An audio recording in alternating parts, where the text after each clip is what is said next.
Ma io credo che tanti meriti vadano all'Imperia, una squadra direi organizzata, una squadra molto veloce che sicuramente ci ha sorpreso in questa partenza bruciante e quindi siamo rimasti un attimino a guardare mentre loro giocavano a calcio.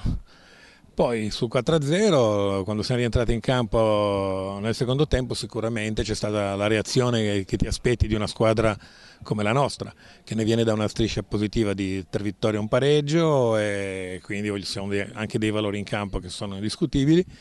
C'è stata la reazione, direi adeguata anche nei numeri, nel senso abbiamo fatto 3 gol, siamo arrivati sul 4-3, direi che c'è stato un rigore eclatante non concesso, che quello poi lo rivedrete voi, ma direi abbastanza eclatante perché era chiaramente visibile da tutti. Diverse occasioni sfiorate per un pelo e insomma direi che la squadra ha sicuramente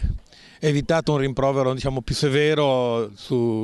per il risultato della partita.